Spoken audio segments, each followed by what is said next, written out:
Soyez les bienvenus, Babo Namne Bino, papa, maman, bisika, vous allez partout dans le 4 coins du monde. Oyo Bozuli Bakumola, vous devez suivre de partout dans le 4 coins du monde sur votre chaîne dans le marché du moment, Alvin BAP.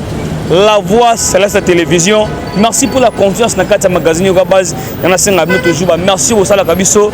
Continuez toujours à nous soutenir, vous s'abonner, vous s'abonner, vous s'abonner.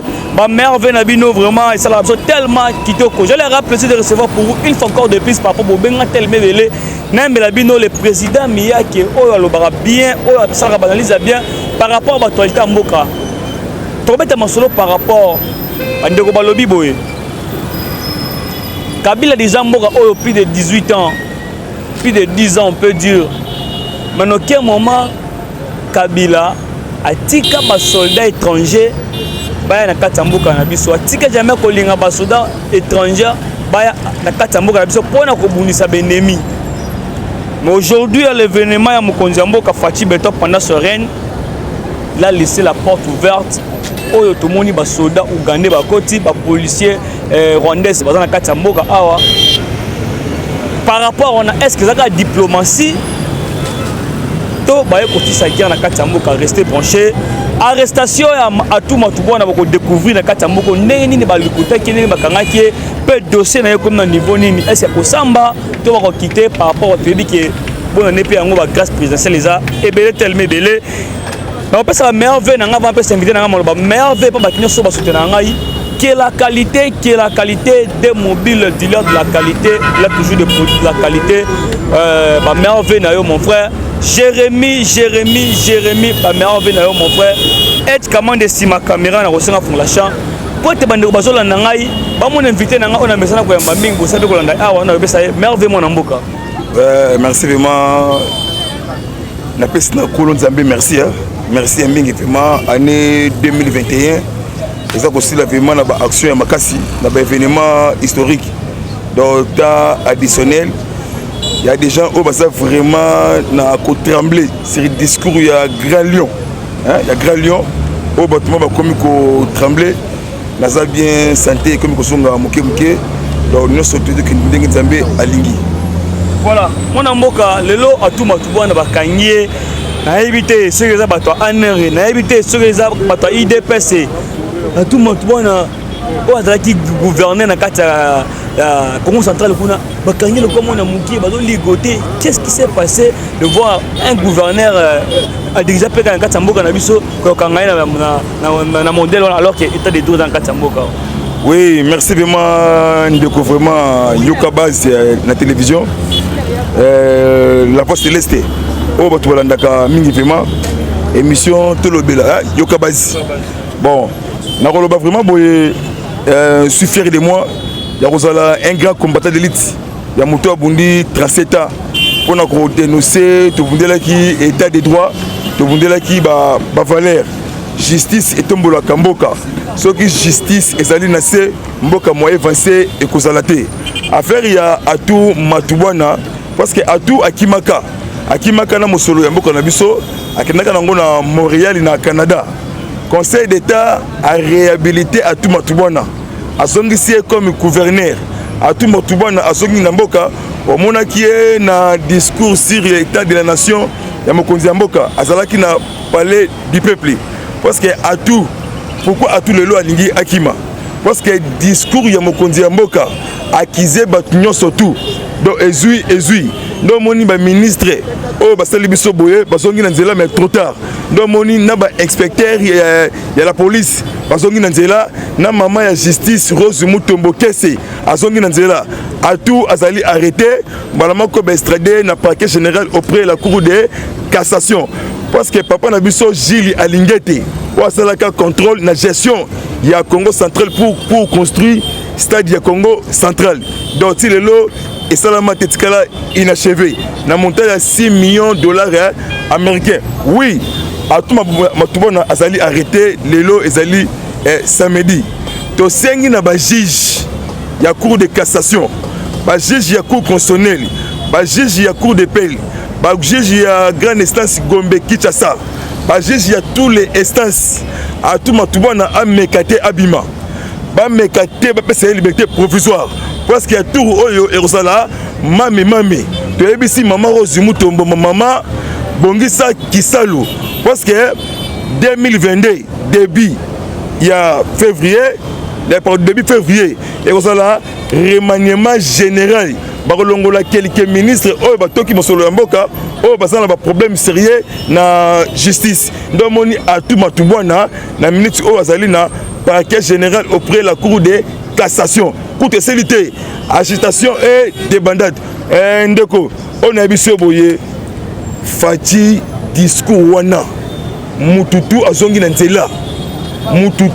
nzela inspecteur ya la police général Raus séjourné dans Okatanga donc à Monique ouragan ezoya akena Katanga alobi déjà réforme au sein de la police à partir ya Grand Katanga en plus arrestation ya ba commandant des troupes au bazan la détournement ya bien public oh bah ça vraiment que ça la musala mabe donc mon likatanga Raus comme wana malama ko 35 présumés bandits oyo bakangi ko zonga mokonzi mboka boy parce que mokonzi mboka séjourné na Turquie ezali 3e sommet ya Turquie na Afrique donc na double titre président ya RDC na président ya Union africaine en exercice parce que président Erdogan président de Turquie d'après cette invitation n'a pas lourd de l'Afrique parce que moi le Congo est un grand pays de l'Afrique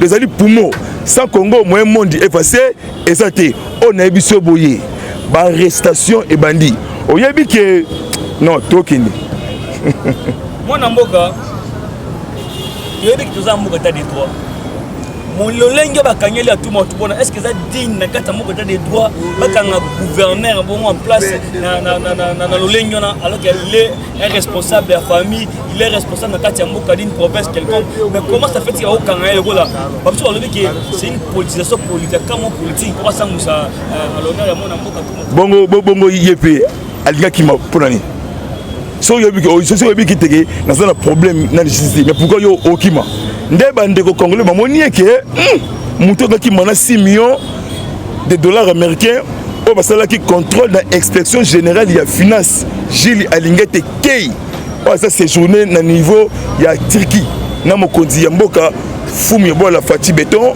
sagesse la lumière parce que atuma tubona même ba ne Congo ba sepela kiti na kozonga ya atuma tubona parce que Atou a détruit parce que Atou azali mwana ya Mbanza Ngungu on appelle cette information mais Atou a sali destruction comme méchante na niveau Congo central azala ki gouverneur moko ayaki azana honneur na Congo central mais Atou a détecté a détruit tous les couches na Congo central donc moni lelo bazuye babwakiye na parquet général la cour de cassation ce que sort na ezali lundi devant ba juge donc mosolo ya biso ezonga ato zongi simbongo mais il faut aussi subir peine na yo et puis sa leçon maman Rose Mutombo c'est maman bisoté parce que le peuple congolais biso to bundela mboka chaque jour to sauver image ya Fati parce que Fati notre frère notre sang mwana ya mboka ya père et de mère to biso be maman Rose Mutombo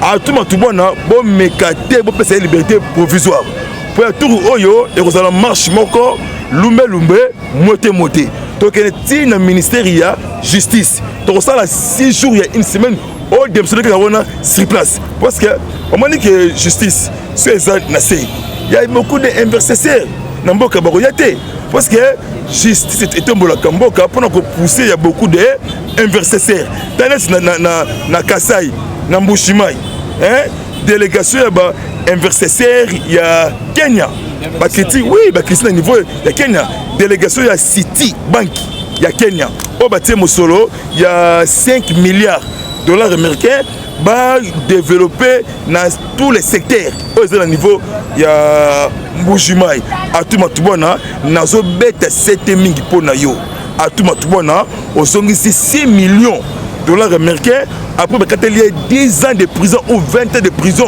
abimama na agima akomeli et puis ça va tous les sons babangaka justice voilà mon amour par rapport à l'arrestation lobby dossier et à des espérances unis ils ont continué toujours Mais dans le cours militaire, on a toujours comme si parce qu'il y a tellement calme. Est-ce que vous pensez à une politisation dans le dossier, on a des experts, on a tout le clair pour éclairer vraiment l'opinion publique? Bon, Fati Azalaka, secrétaire général adjoint relations extérieures, dans l'IDPS, Makamwana Azalaka déjà, Nzambia du Kolo, on a demandé qu'il fasse comme président congolais, avec Pakouti Yango. Ezali maître, il y a des experts. Il y a Oni, Michael Chap et Zaïd Katalai. On va faire na Chimbulu le 31 mars 2017. On va faire na Chimbulu. Bon, le problème c'est quoi? Ils ont un jugement militaire. Quand tu vas acquiser na des données Mambweni. Parce que nga vraiment dans le choix. Nga la raté. Na information makasi. Donc, il a donné Mambweni à comparaître dans le jugement il y a jeudi. Dans le justice militaire il y a Kananga. C'est quoi? Après, si tu as donné Mambweni $1000 américains pour te donner à l'écarter, à révéler. Le dossier, il y a bien. Il a payé $1000 pour Abombawana. Il a prévenu à la vérité que j'ai joué à $5000 pendant les cartons dans le bas, vérité. Donc, on a tout à l'heure, juge Wana a déjà suspendu à partir il y a Kananga. Donc, moi, quand on a vu ça, il a commencé, moi, il a commencé. Toujours, tu peux sa confiance dans Fumu Yabola, dans mon Yamboka.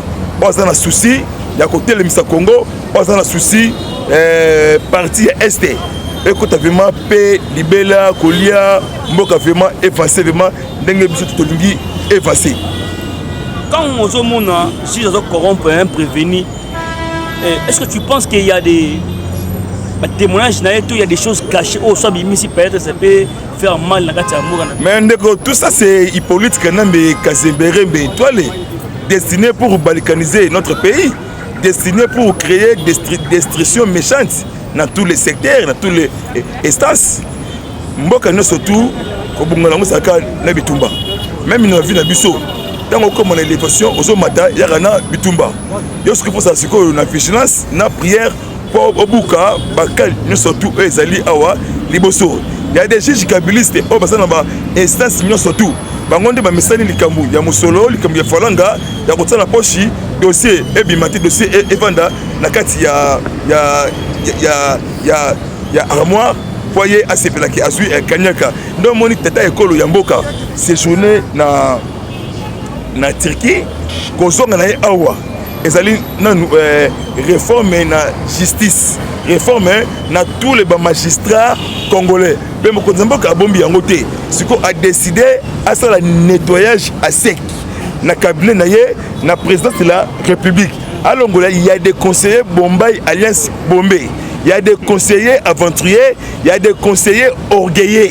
Chaque jour, na GB, na ba 20 ans, 22 ans, 23 ans, comment pour détruire la nation congolaise. Parce que Fati a compris. Parce que Bisso, gardien du temple, chaque jour, ma mission pour rassembler les uns et les autres.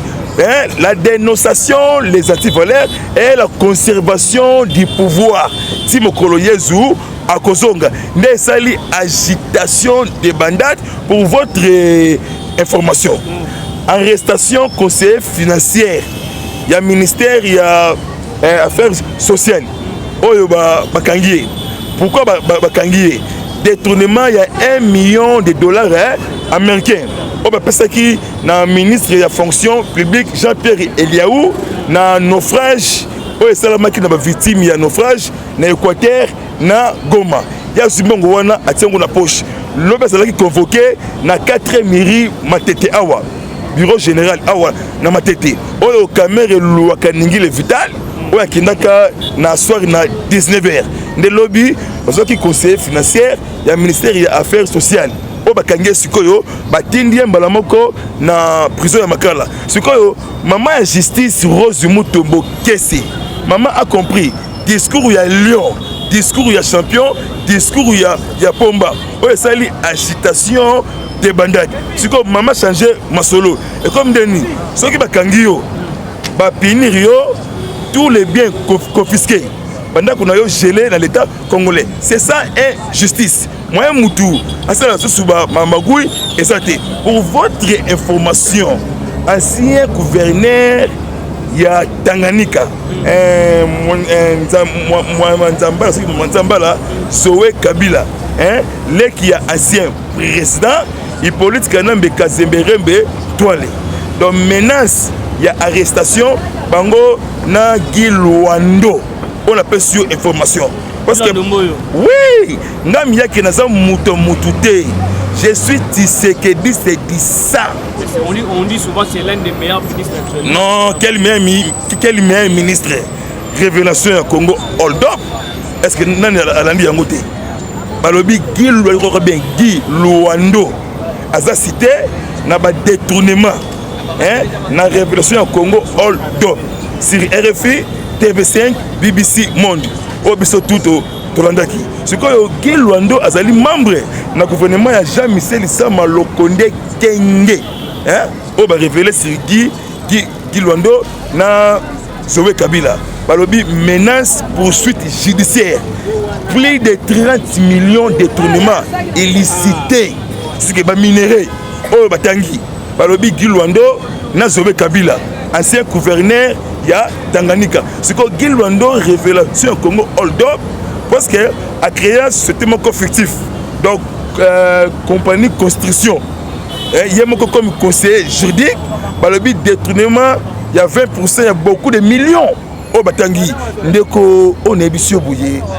Tango Fati Chilumbu, Azonga Awa, chef de l'État, commandant suprême, garant de la nation. Tango Azonga Awa, il y a des conseillers mingi bakela na maluku. Mais tant que vous avez comme thème, pas si bien. Mais oui, tu es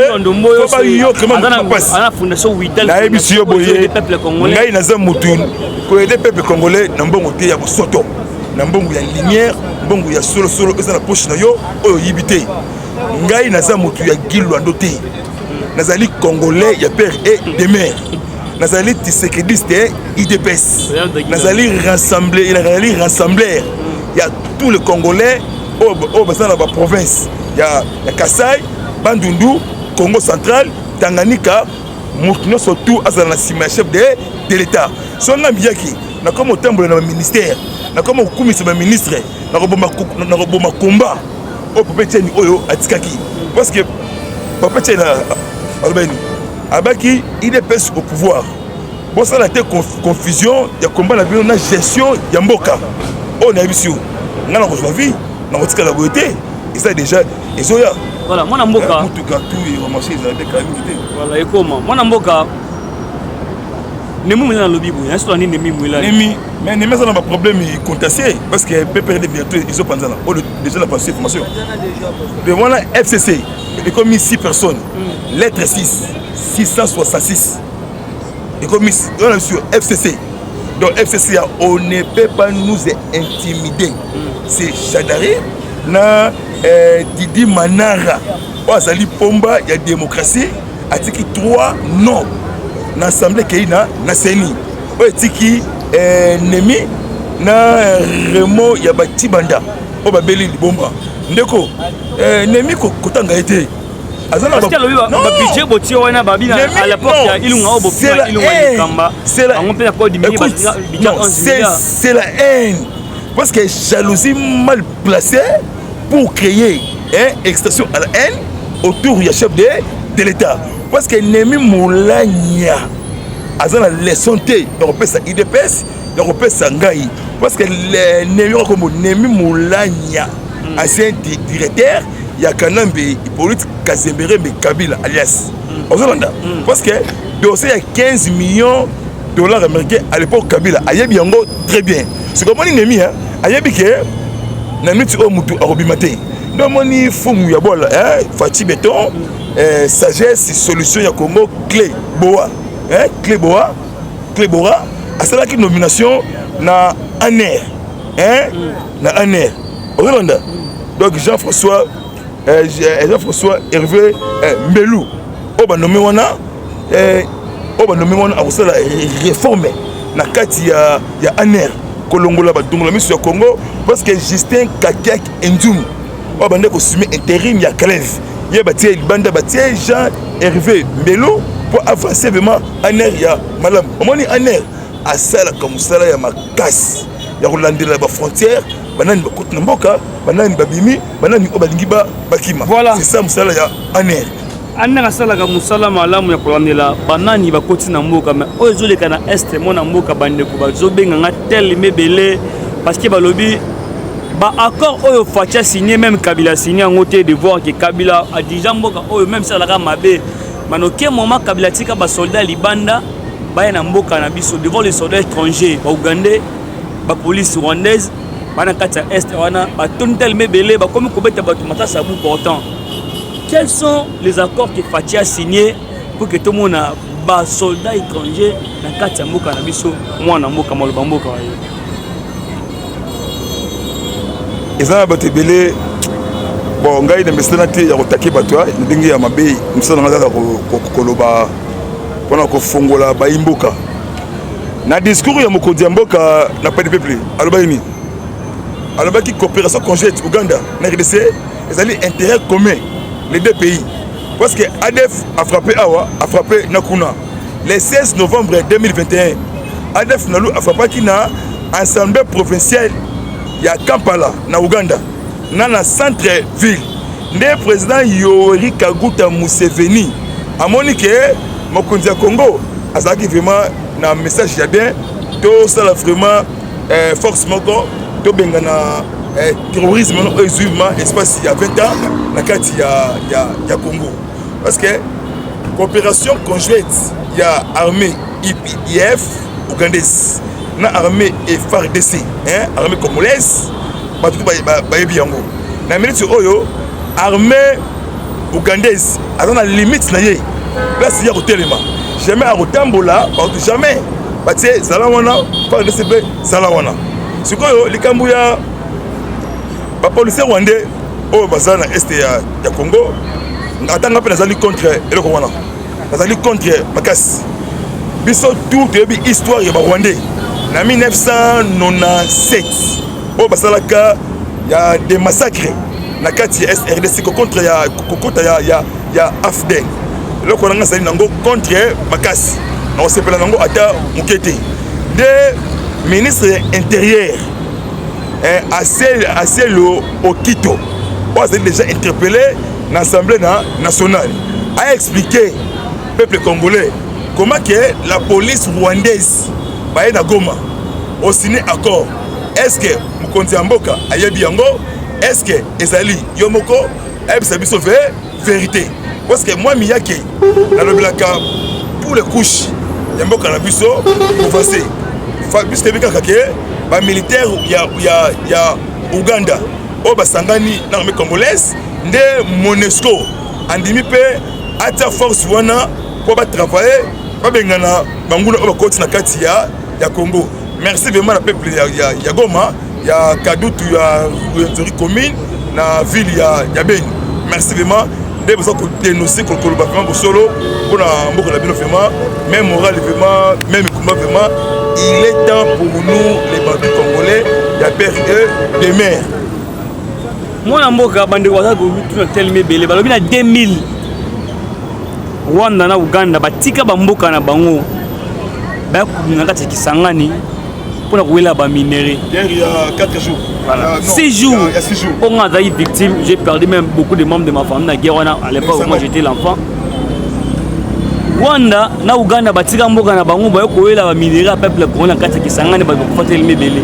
Ndenge nini lelo bozo ko zo ba Rwandais na ba Ougandais boye bango katamboka est-ce que boye bango po ba piller les sous ba minéré to boye bango au fur et à mesure ba tona po ba la partie est de la République bon na expliquer déjà alors au lobby wana oui c'est vrai il y a guerre il y a 6 jours les sangani et pour moi est-ce que les deux armées Ouganda na Rwanda ba kundaka na sol ya Congo à l'époque on a biso kutu qui il dépêche ça pouvoir te ba année coulée wana zalaka na ntiki to pouvoir na mali mais to kana espoir que to pouvoir un jour le oyo to continue na kati ya pouvoir parti bundi 37 ans d'élite derrière 6 jours Ouganda andimaki parce qu'il est déjà condamné na ONU parce que ça là qui violation il y a territoire il y a bateau bandimaki ba pesa mosolo déjà bandimaki ba pesa mais Rwanda abandaki koboya mais muke Rwanda arondima arosungisa office nambo mwana na victime oyo ya guerre ya 6 jours victime.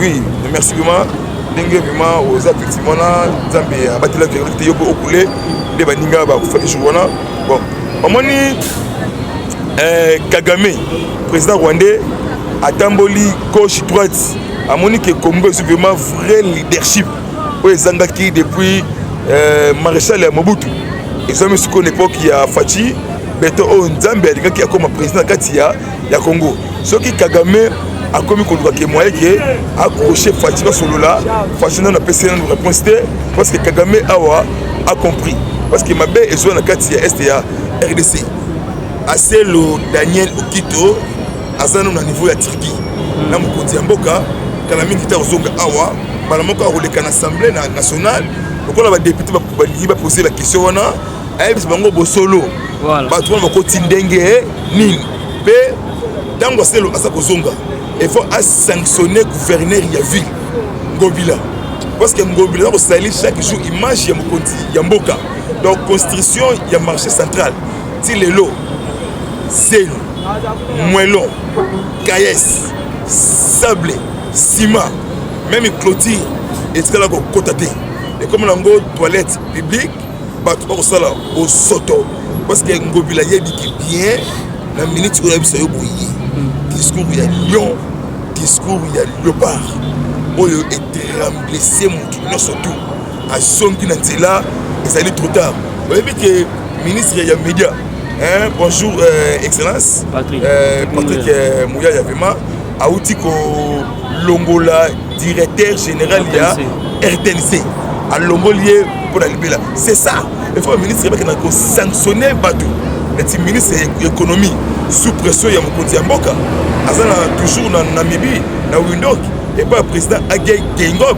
pour na ba produit et à la carte ya mboka na biso tanga zonga awa a sanctionné ba expatriés comme les Indiens, Chinois, Libanais, Indo-Pakistanais on va créer ba trouble pour na salir image ya mokonzi ya mboka Kanambe a donné économie à Congo mboka ba expatriés pour na détruire nous ba congolais batou basali ba fausse rumeur na réseaux sociaux pour na Damasia peuple congolais 140 mutuka hein mutuka o ba bengi yango ba remorque ya frigorifique be kotaki déjà lobby le deuxième jour 140 hein mutuka ya milai o memi soso na poulet kana mona ba mutuka égal les autres qui mazela ba Congo égal ndeko Olive Lembe ya mona ngo belé Olive Lembe ya balembe Olive na Kabila bakutana raté pourquoi parce que ceux qui mobali aïna Lubumbashi moi ça qui Congo central ceux moi si azongi na boma mobali akei na Lubumbashi parce que ba guerre na bango na esprit na Lubumba évandité on a biso boy égal a compris Olive Lembe a compris déjà Congo et botola égal licence ya Orgaman et pèse mon beaucoup ya Congo pour votre information cela n'a révélé le Congo Omoni batu ya Kabila a fait aussi une leçon juridique et puis ça y est leçon à mon avis n'inga okangama n'inga okilina centre pénitentiaire au babengi prison yama makala dans l'entreprise au namibien Samak hein entreprise namibien Samak et ça Kabila Mbis Samak et ça Kabila atango couple moko bango ba cheraka eloko wana donc bongo bimaki plus de 516 millions de dollars namibiens.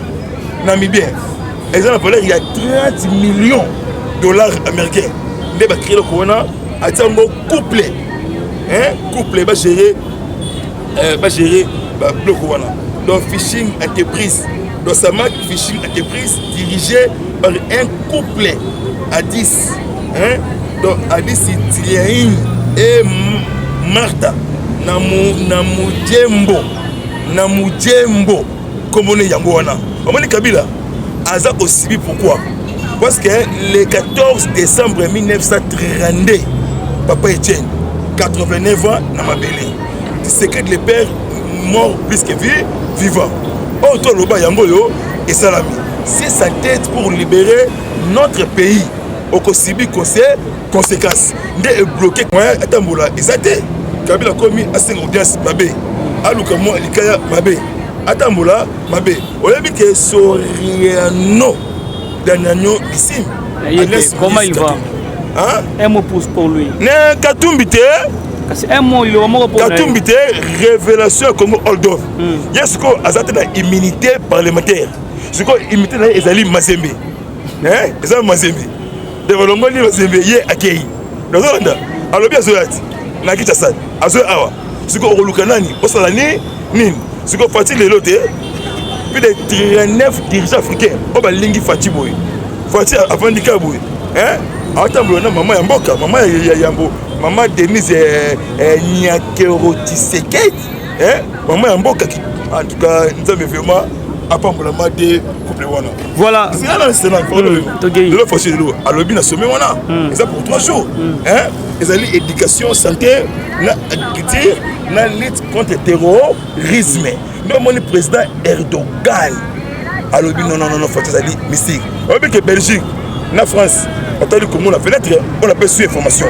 Nicolas Kassa dit véritable ministre na Sama Lokonde il y a gouvernement. Ça a 2 ministres. Non, mon 3 ministre il y a fonction publique, na ministre environnement. Maman Bazaï Kamata bisous. Hein, en tout cas maman na vivement ça somme vraiment na Nicolas Kassa séjourné na niveau de France.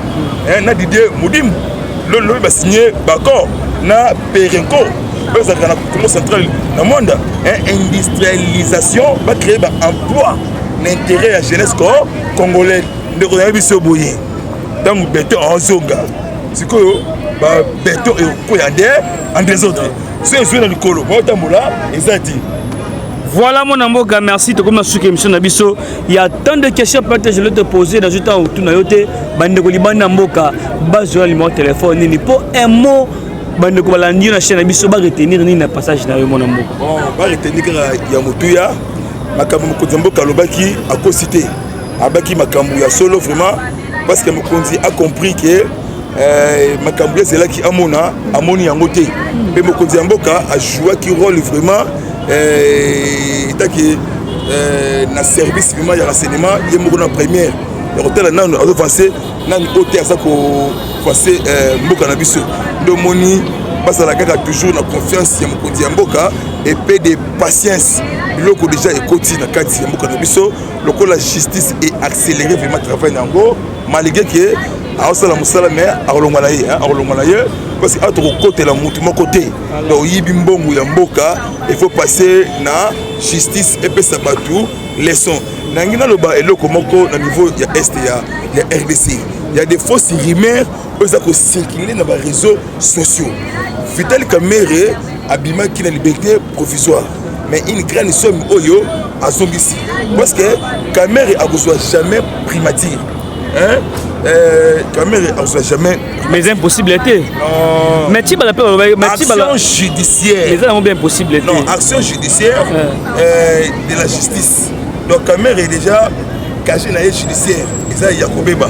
Donc accusé pour gérer les tableaux d'Amboka ou les tableaux de l'État parce que Kamere a proposé la rater pour abandonner affaires politiques et ça na l'obité parce que Kamere dans le flambeau effacé parce que Amboka a coûté qu'il était dans le sentiment au Kamere a soit primatique jamais parce que Amboka lobby en cela remaniement ministériel na début février 2021 dengue biso toyoki parce que sanctionné ba juge oh parce que sali image ya mboka image ya justice image ya mokonzi ya mboka pe bakangi yo bapinir yo batindi yo na ndolo ou okei na niveau ya makala epesa batu leçon double assassinat Floribert Chebeya et Fidel Bazana parce que juge moko ya juge militaire moko akufela ki mwasi na ye nde ba pusi audience parce que sort nango ezoya Karine Lokeso azalaka Pombes colonel n'époque il y a Kabila mais le oyo baso condamné perpétuité avant de libérer et dommage na famille à Rossi Mukendi plus de 11 millions de dollars américains parce que le Rossi a kenda en cause il y a Karine en cause de Kabila, dans le donation, la donacialisation à Bécholé. Parce que nous, les évêques, 5 ans, nous condamnés. Mais Bakangisi, Cholé, Mounoko, ce n'est pas moi. C'est Moukwa Tombolo, Pape François, il y a Vatican. À partir, il y a Vatican, dans Rome. Donc, il y a Longoli, Abbé Cholé. Abbé, commissaire Monseigneur. Quand la main guitare reçoit le Sénégal, quand on a Congo central, donc il y a la messe à Chapelet, moi en communion, ma cambouille 5 ans à bout, bien. Voilà, le numéro de téléphone vite pour clôturer l'émission. Oui, mon numéro sur WhatsApp peut échanger. Linga Benga Miyaki, mon maman, Mambo Masobele, Bako Sabino Tendeko, ma cambouille est une formalité. Et ça, là, déjà, n'importe qui a Égypte, pas dans Israël, tout le monde il y a désert. Ce qu'on a été commis. Mon numéro sur WhatsApp, plus 243 97 360 50 14 sur WhatsApp. Bengangai, to bengana, to solola, pour étaler Mboka, Fati Béton, la lumière, Kembona Yahweh, Alléluia, Amen, oh Seigneur. Merci Président Miyake, merci na base Nebo Yambarabiso. Merveille na yo Fidéline Malé qui la fille en question, qui est de la qualité, des mobiles dealers de la qualité. Chance partout, parti mon frère, dealer pro, que le bon Dieu vous bénisse tous les dealers, que le bon Dieu vous bénisse, que l'année 2022 est une année à réussite pour la mission. Merci na edge caméra de ma caméra, de tolobi boy tout bye bye.